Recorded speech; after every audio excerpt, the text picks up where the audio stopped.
Hello, thank you for joining us today as we discuss the 2016 Ethics Quotient, Compliance and Ethics Benchmarking, and Becoming a World's Most Ethical Company. My name is Clea Nabozny, and I am Ethisphere's Director of Marketing and Media Relations. Before we get started, there are a few housekeeping items I'd like to address. Please feel free to submit questions via the chat function you see on the left-hand side of your screen. If we're unable to get to all of your questions, we will follow up individually after the webcast. Also, today's presentation deck will be provided after our call, along with a link to the recording and our white paper, Actionable Insights from the 2015 World's Most Ethical Companies, which features data and year-over-year comparisons. Finally, we invite you to attend our upcoming events featuring data and information about the world's most ethical companies and to nominate your organization for 2016. More information and links will be provided in our follow-up communications.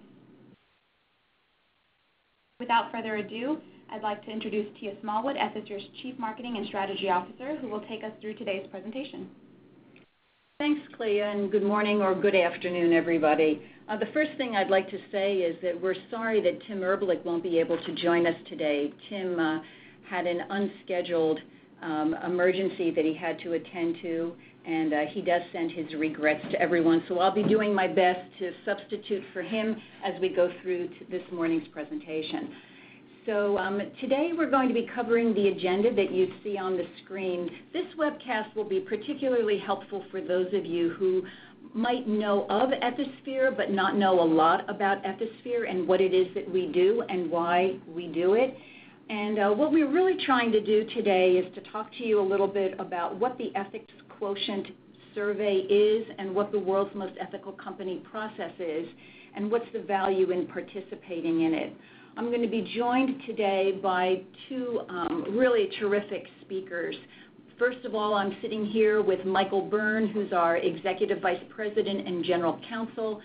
Many of you know Michael if you've participated in the process before. Michael has an integral role here in helping devise the methodology and scoring of our program, and also is the person who does most of our benchmarking calls that do our follow-ups on the data that's generated in the process. So Michael, welcome. Thanks. And we're delighted to have Catherine Lawler with us. Katie is Senior Vice President, Inclusion and Employee Relations, and also the Chief Risk Officer for HR for U.S. Bank in Minneapolis. Katie has a really terrific resume and has been just a delight to talk with as we've gone through the 2015 process.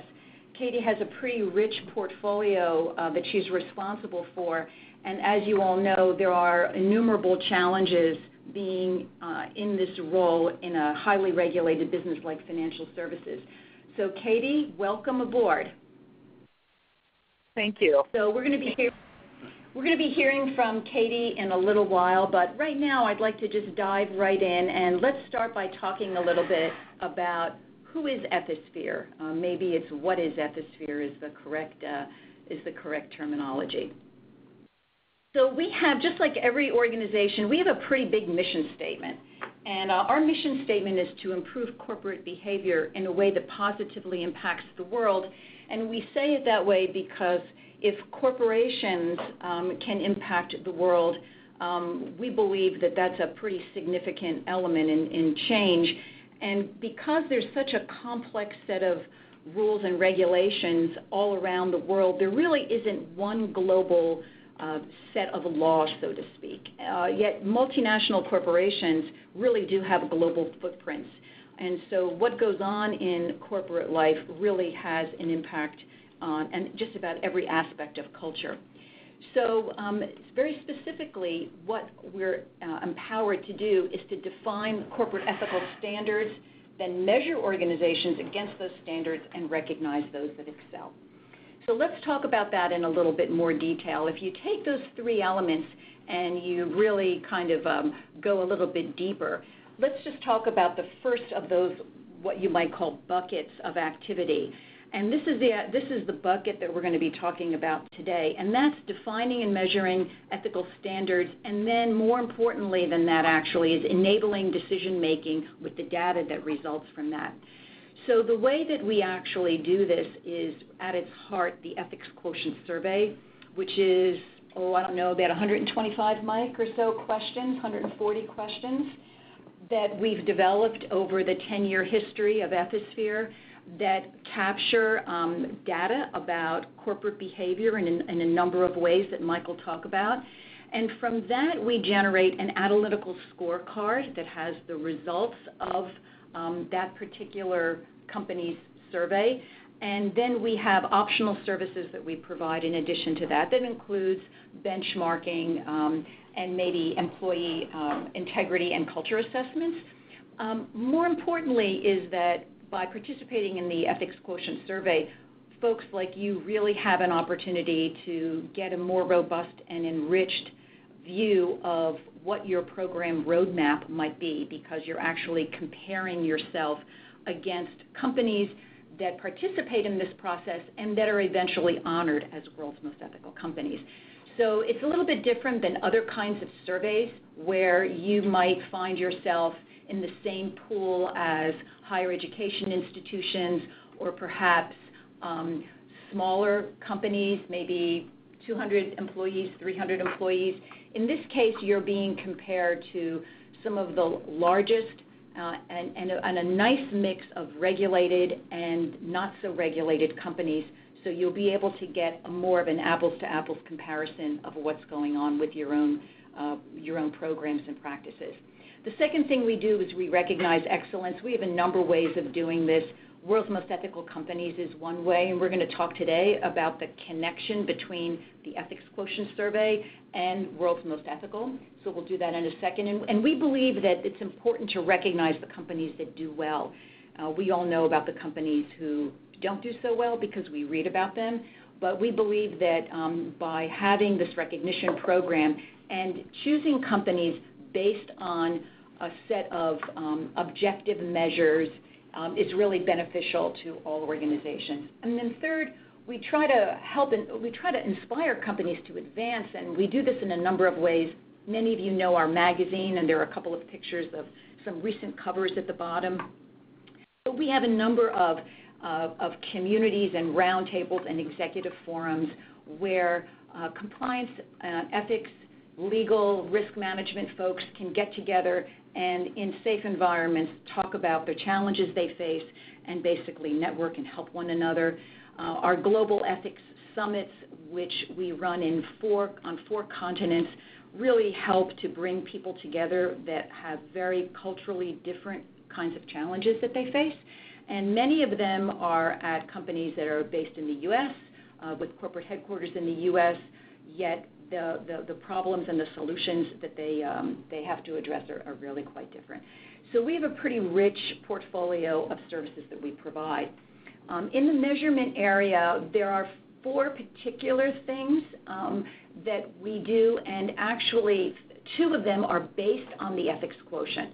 So if you think about the Ethics Quotient survey as kind of like the bones of our business, once an organization goes through that process, whether they choose to be benchmarked against other companies or go at a higher level for what we call the Ethics Inside certification, which is a program, a pretty in-depth evaluation of programs and practices that's really a terrific exercise, especially for more mature companies. This all starts with the EQ. And then as a side-along measure, we offer a culture of ethics assessment.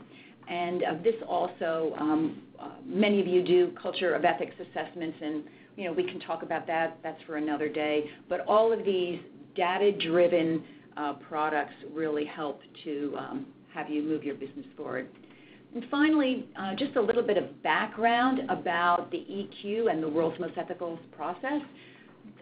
This past year was our 9th year of assessing companies as part of that process. And we believe that kind of puts us in a different category than other kinds of organizations who might purport to do what we do. We've been developing this methodology over the 9 years, and it's substantially advanced over that period of time. And as we advance the methodology, we really do kind of tighten up. Mike, do you think that's a fair phrase, to tighten up the kinds of companies that we recognize? because the bar gets changed all the time. So in 2015, we had 132 honorees. There's quite a bit of list turnover year to year, so that's a good thing for all of us. And I'm not going to go over the key trends that we've identified in time because we can talk about that a little bit later. But this kind of just gives you a background a bit on who we are as an organization. So what I'd like to do is take about 20 minutes or so, and rather than us tell you all the benefits of participating in EQ, what we'd like to do is to have Katie talk to you about that a little bit. So Katie, before we get started on these kind of 5 questions that we think would kind of help lead the conversation, do you want to tell the listeners a little bit about what it is that you do at U.S. Bank and give us a little background about the kind of company that U.S. Bank is? Sure. I've been with U.S. Bank about 13 and a half years, and I started in the legal department as an employment lawyer and have practiced employment law across the organization for every one of our business lines at one time or another, and moved to human resources to the employee relations group about 8.5 years ago. And the employee relations has responsibility for the company's ethics office. Our chief HR officer is our chief ethics officer as well. Because we are such a highly regulated company, our compliance, we have a very, very large and separate compliance division, but we work closely with them. And it's a good partnership, and it's a partnership that has been made better, as we'll be talking about, through our participation in this process. But we manage the entire ethics program from beginning to end, starting with the creation of the code itself, managing the hotline, managing the training, overseeing all of the investigations of the issues that are reported through our hotline, all the way through reporting to our audit committee of our board of directors. Great. I think that's helpful. People always like to know a little bit about the organization because you're going to be speaking from your own experience, and they'll all want to kind of put that in perspective. So I think, so Tia, can I just interject one other thing? I mean, about our organization, obviously anybody who's been in the United States in the last 8 years knows that financial services has seen an incredible change on the regulatory front. And so for us, the compliance world and the way we do business and the culture in this company are just really critical for all of our stakeholders. But that's really the environment in which U.S. Bank is operating, is this incredible regulatory scrutiny that is really unprecedented in the industry. And so that's part of what is so important to us about participating in this process, is it really helps us navigate the environment where we found ourselves in. Yeah, I mean, I remember when we were talking a couple of months back, Katie, you were mentioning how employees really do feel the stress of working in this kind of environment with this kind of oversight, and how going through this process really helps you kind of figure out what others might be doing to kind of position being an ethical organization for those employees to make them feel good about the kinds of things that they do, and really in tune with what the market overall is going to be expecting from them. Well, and I think if you boil it down, what are the key values that we get out of this, and particularly that we got out of the recognition of being a world's most ethical company, is we can tell all of our 67,000 employees who really have, felt the stresses of the changing expectations and the changing processes and the compliance focus, it was worth it. It is worth it. What we're doing and what we're asking you to do, and all of the things that all of us are doing day in and day out, it's worth it because we're doing the right thing. And to have an organization like Ethisphere recognize that is a real message to our employees that I think does help us carry that message out to them, because we do worry about fatigue in the industry from the environment that we're in. Yes, and there are several of the industries that we're associated with. Healthcare, financial services, oil and gas. Some of these businesses or some of these industries are really highly regulated, and it seems that the CCOs and the HR folks across the board recognize that this stress really does percolate down in an organization, and we all know that employee engagement is a critical element. In fact, so many employees who work for world's most ethical companies write to us and tell us, in just casual conversation, that their managers have kind of talked to them about the fact that this is an important core value to them, and it's not enough just to have this written down in a mission statement, but it's great to know that the things that they're doing are important to their company and that their company is a leader in that field, and that really gives them an enormous sense of pride in the organization they work for. I would agree with that, and I think we see that. Yeah. So we've got 5 questions on the screen, and we've tried to, for the listeners, we've tried to capture questions that may apply to this broad range of listeners that we have today, ranging from, how you use the ethics quotient. We're just going to shortcut it as EQ. How do you use the EQ process to assess your program maturity? I'm sure there are folks on the phone that are in very early stages of building compliance programs, and people who are on the phone who have very mature programs and maybe have been CCOs for 8, 9, 10 years at their own organizations. So we want to talk a little bit about that, and then we want to talk about what happens in a company when you actually go through this process. Is it just paperwork that you're filling out to get an award, or is there some real change that occurs in the way you do business and then the way you communicate that after the fact? So, Katie, rather than just have this as a silly Q&A, do you just want to kind of talk for a while and address the questions that are up there? And if Mike and I have any questions to ask you as you go through this, we'll just do so. Sure. So we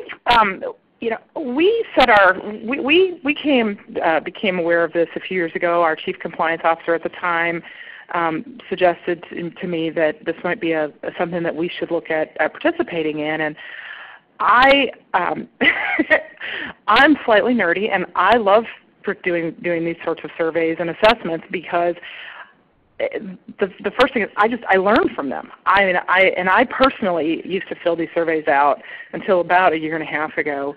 I would personally do a lot of these surveys myself because I learn from the process. So there is value in just participating for that self-assessment. I love, whether it's the GI Jobs Best, Military and Friendly Employer Survey, or Great Places to Work, or this particular survey is the one that I think has the most meat to it. But I get ideas from these surveys, even if it's something that we aren't. I'll go through the survey and I'll say, wow, we aren't doing that, but we should, or that would be something we could enhance our program, or yep, we are doing all of these things. So it really gives me an opportunity, and my team and the other folks that we collaborate with in the organization, an opportunity to do a really holistic assessment of where we stand in our program. We get to compare it, really assess it against what is the gold standard here, but more importantly, I just get ideas, and that's the best part for me of participating in these surveys, aside from, of course, being recognized, which everybody wants, but just that opportunity to learn and get new ideas and things that we can try or things that we can change or enhance is the best part of the whole process for me. So, overall, just taking the assessment in itself or completing the process in and of itself has a value. But even if you're not recognized, and I'm probably not supposed to say it, but we did do the process a couple of times before we, and I think mostly it was we just got the right people to the table. And that was one of the values for us, is getting those relationships with our media relations folks, our corporate governance, our compliance, our HR ethics people, and all of the groups that I needed to pull together to complete the process, because one person alone is not going to be able to to do justice to this process. It really forged those relationships that we have now to work together to mature the program here at the bank. And over the years, each time we filled out the survey, we got better at telling our story, but we also learned things and implemented new things. And then we were able to find other subject matter experts who could say, no, this is really what we're doing, and do really a better job with it each year. So we, just the process alone, and even if you're not recognized, I do think it's really valuable to do, to complete the process because of just that opportunity to learn and assess, and really spark those ideas. Being recognized in of it. Oh, go ahead. No, I was just going to respond to that. We have some really large global organizations on the list, as we have a lot of just U.S. companies and a lot of smaller companies. It's a pretty big, diverse mix of companies, and it's really interesting that some of the really large, complex global organizations, those with compliance teams that might be decentralized, actually go through this process every year without being recognized as a world's most ethical. They go through the process because it becomes the rallying cry for their organization to enable them to have those kinds of conversations, so that they can better understand what's really going on. And it's almost like the questions spark the conversation. And there are so many questions that could be asked about programs and procedures and best practice.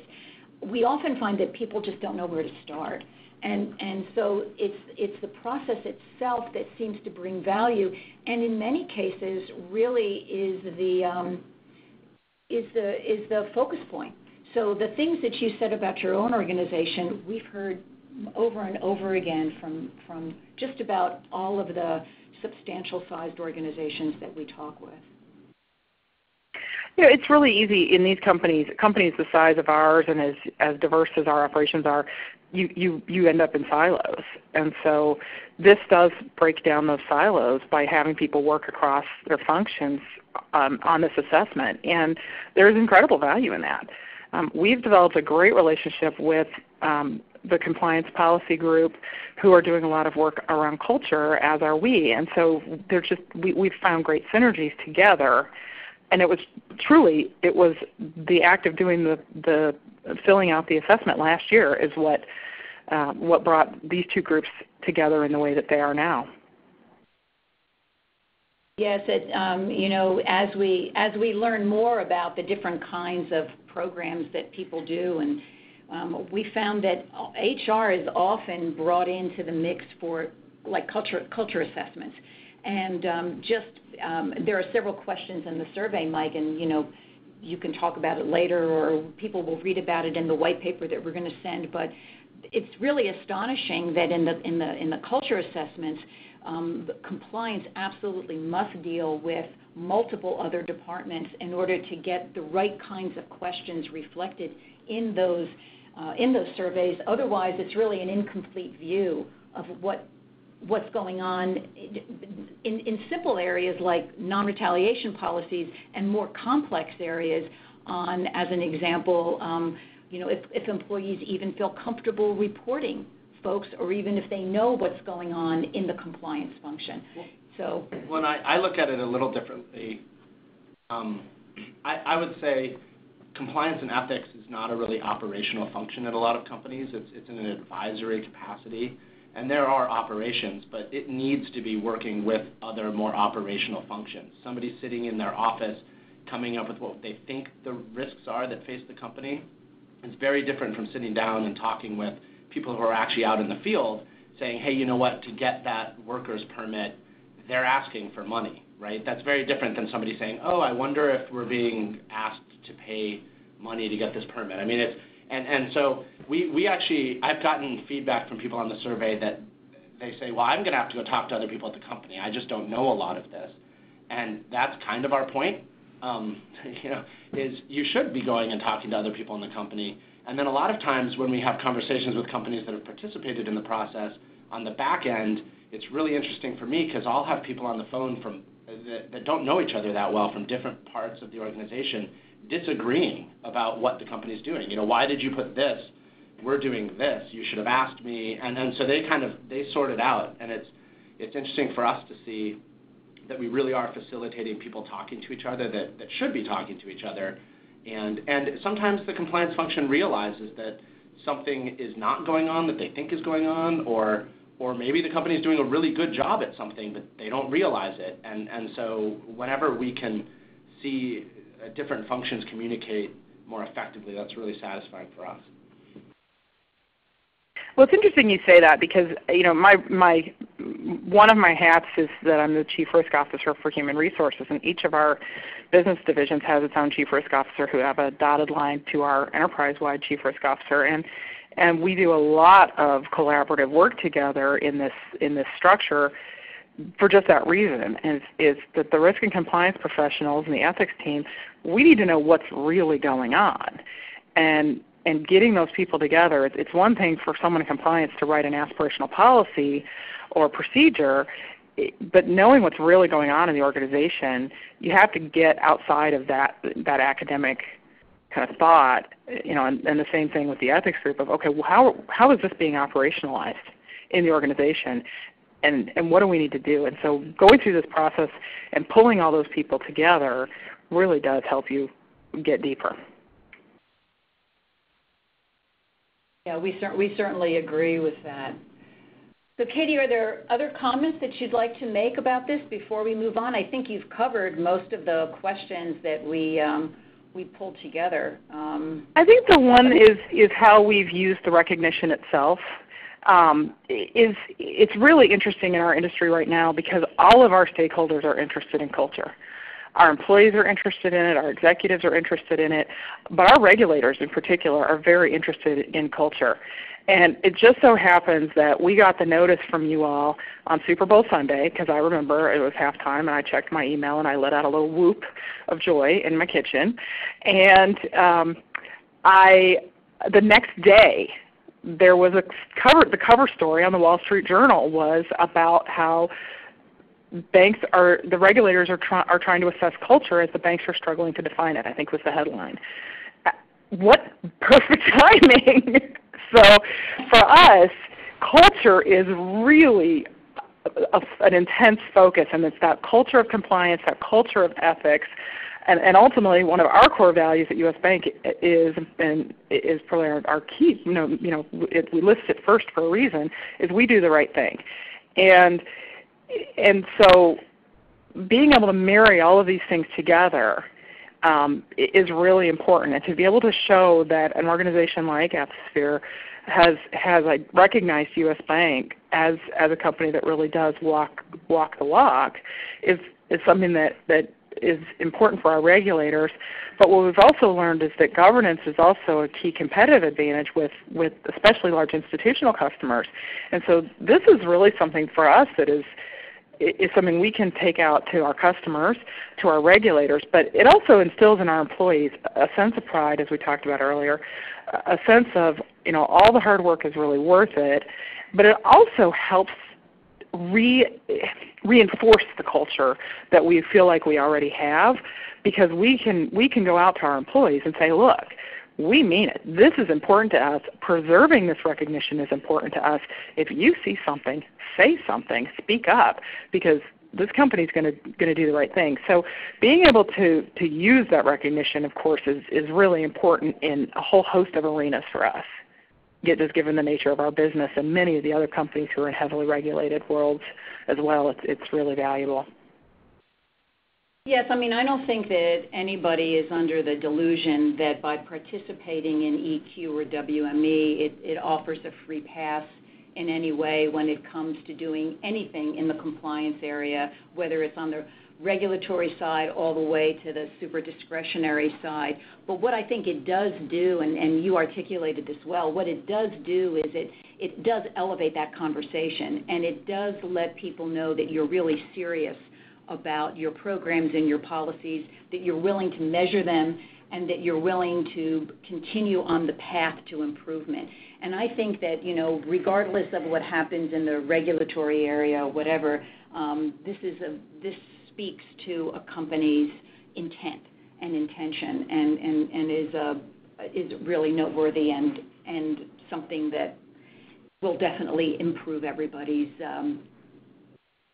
all the cultures, no matter what the regulatory environment.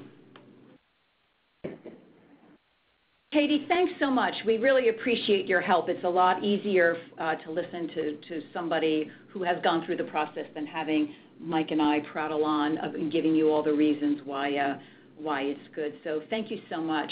I think it would be helpful to the audience a little bit to learn a little bit more about exactly the methodology and scoring that's involved in EQ. So Michael's going to take over and talk through this for a bit. Michael? Thank you.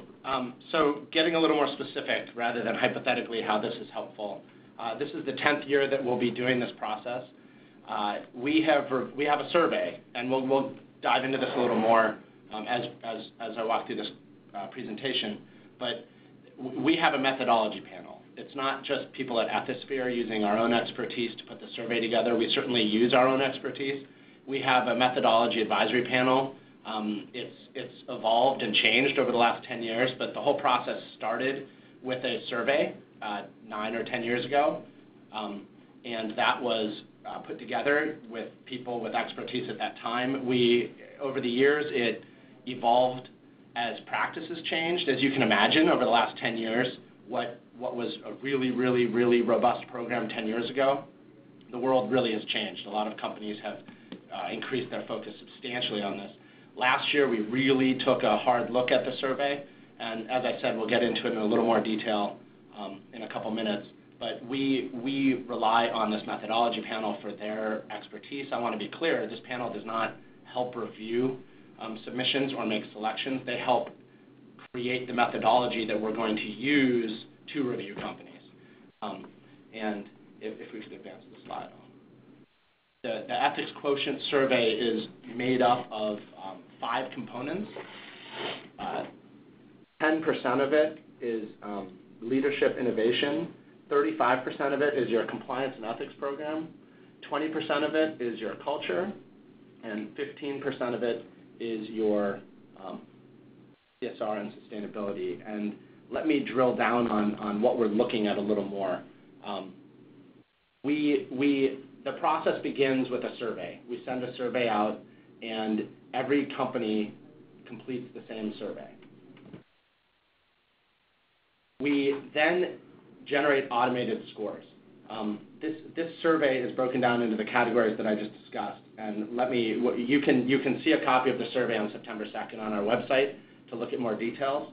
But governance, we ask questions about who is on your board of directors or whatever governance structure you have. How are they selected? How are they educated? How is the effectiveness reviewed? And are they independent? A lot of our survey questions go to the program, your compliance and ethics program. We look at how it's structured, how it's resourced, what written standards you have. We have a lot of questions. I actually think it's 160 or 180 questions. We ask a lot of different data points. So you fill out the survey. We generate an unverified score. I think a more descriptive term would be a self-reported score. So you answer the survey with your own answers, and we generate an automated score. We then look at what you have submitted to supplement, what information has been submitted to us to supplement your results, and we go ahead and verify that score.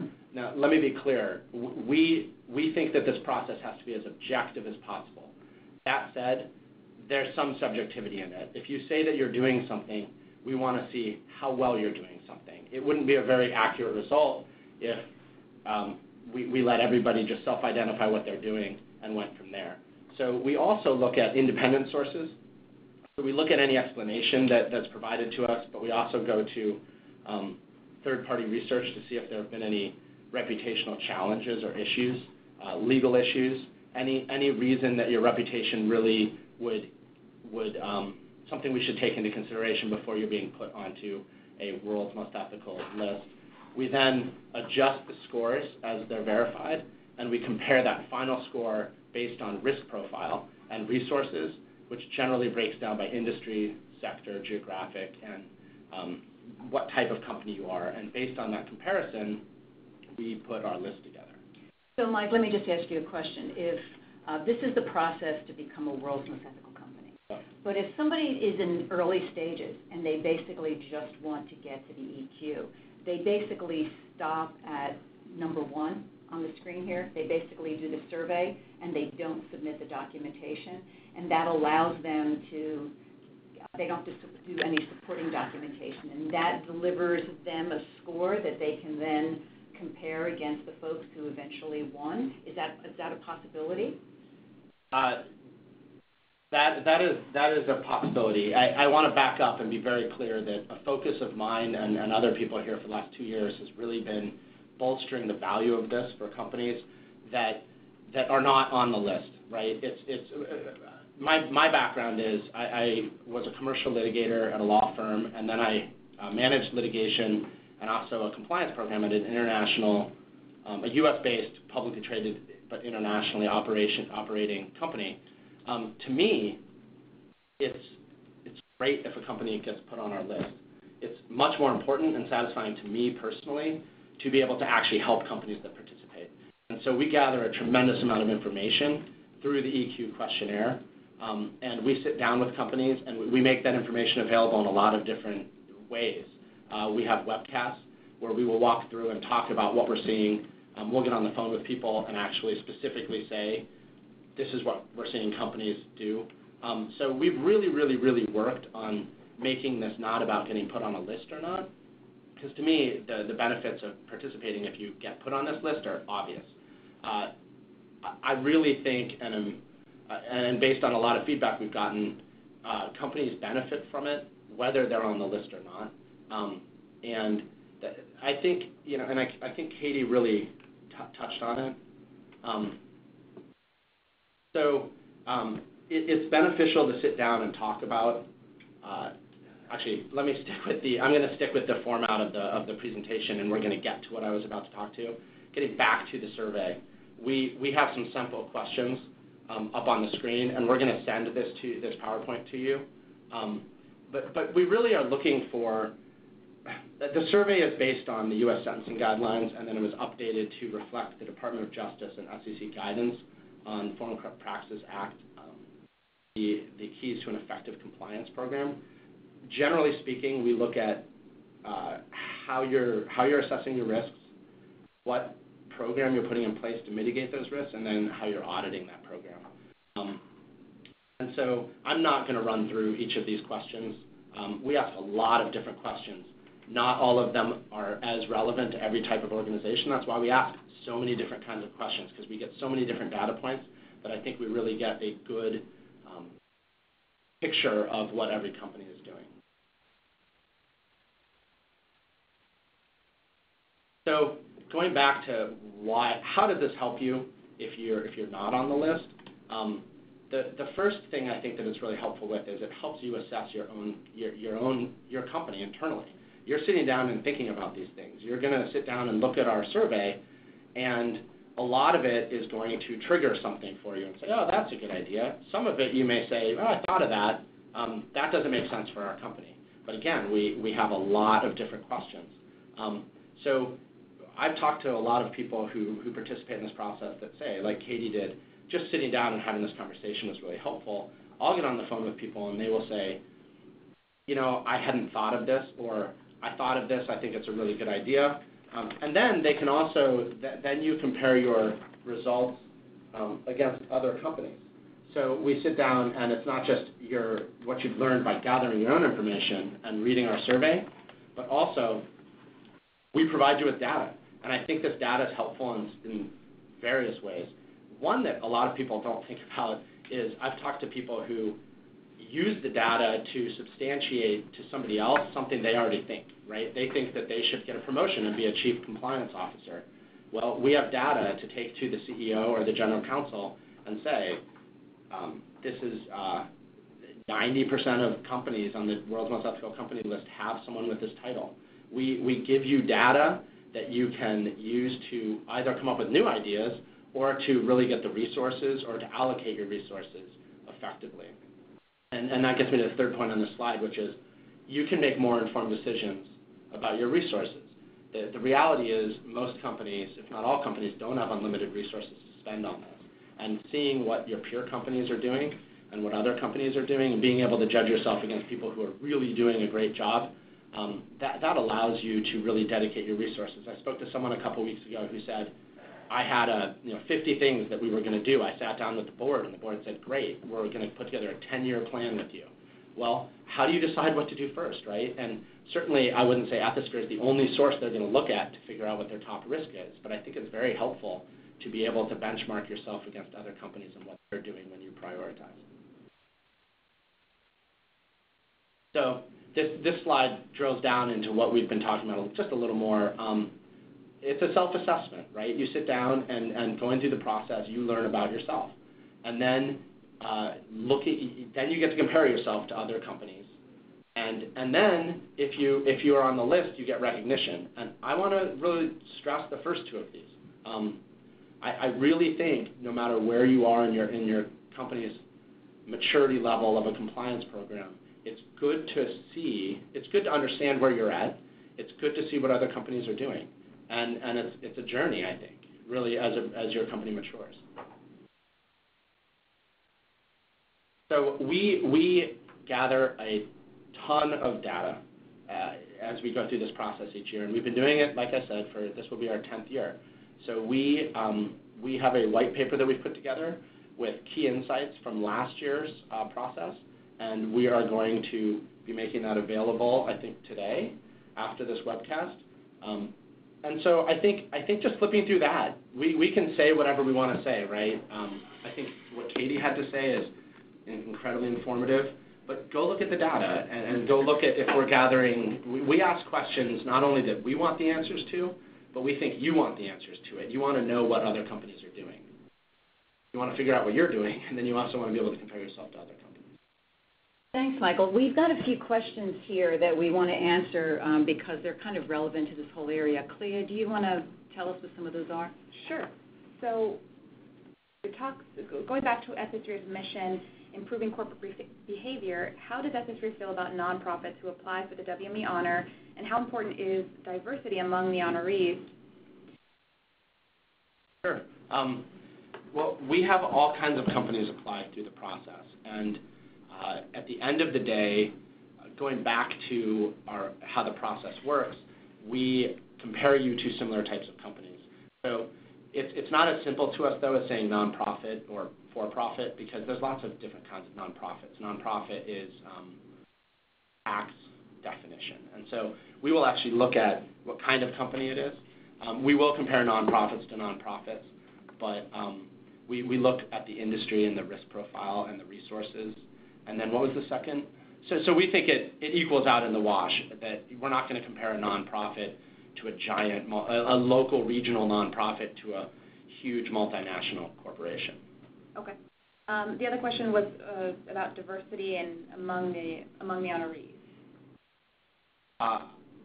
I'll take that as diversity in kinds of companies among the honorees. And industries, maybe. And industries. Yeah. Yeah. We compare similar types of companies and similar types of industries.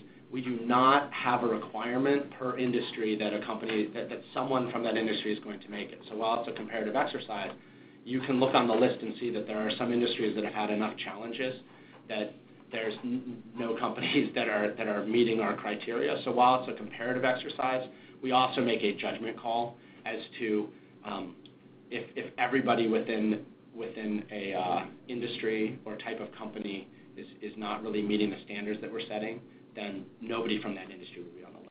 Yeah, and I think the other point is that we believe that there are a lot of very ethical companies that we don't recognize on the list. And the reason that happens is because those companies have elected not to participate in the EQ process.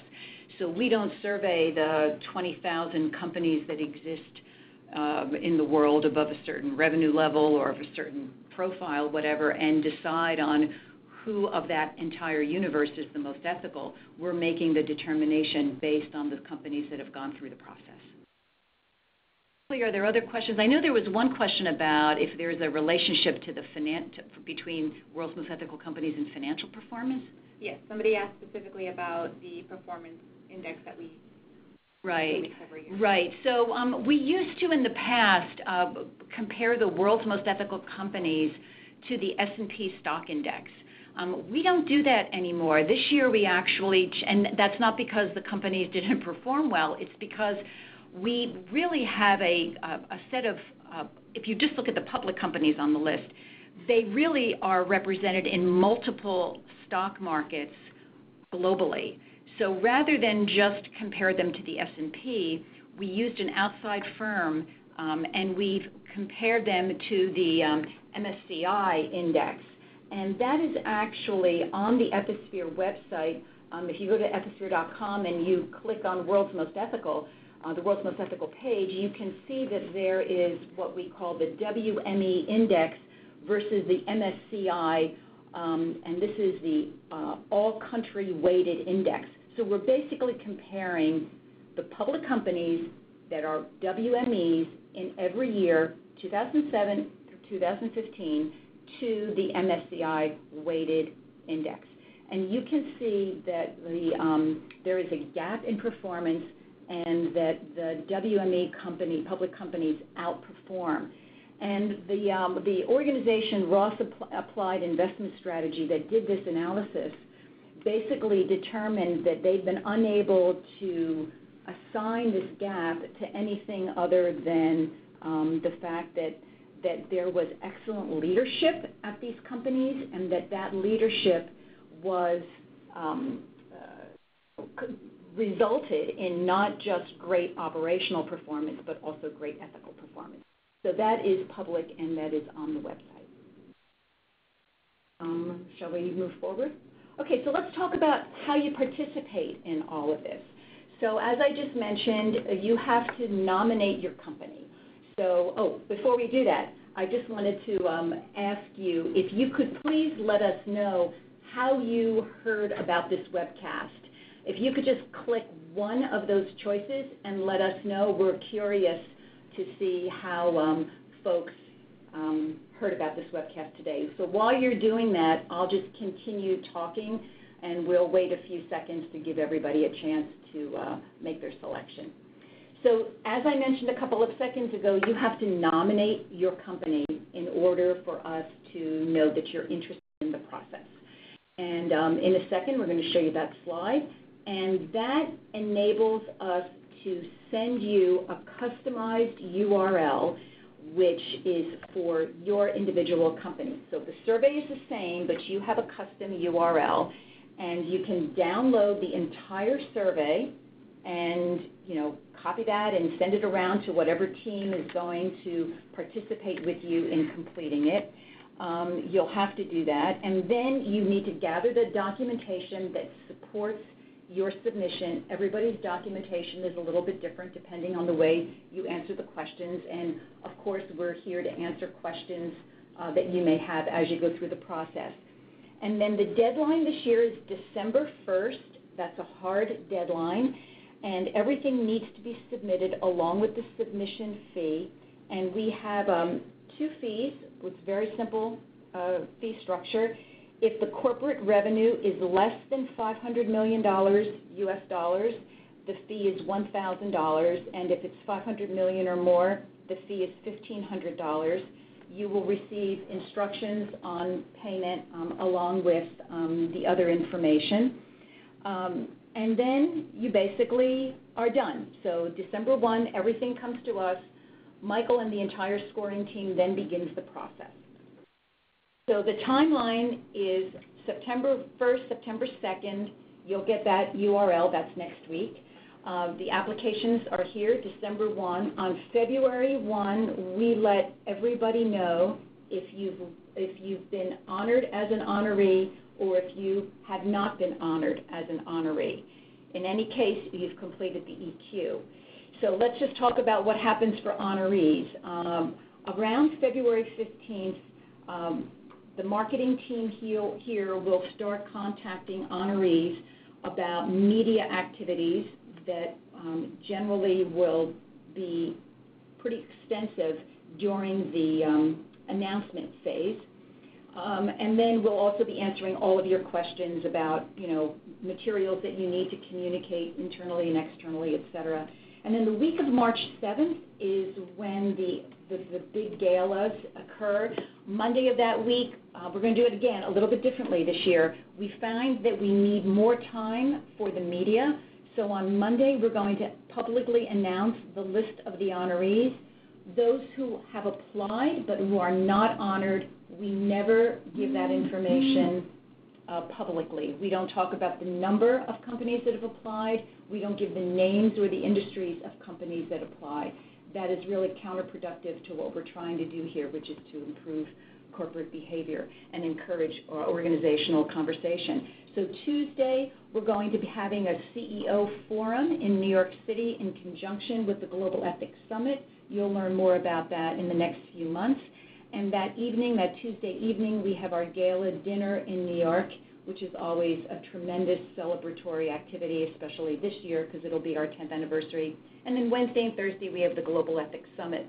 And then these analytical scorecards that Mike described a little bit that have some key information about how you performed versus the honorees, they'll be ready for all applicants on April 1st of next year.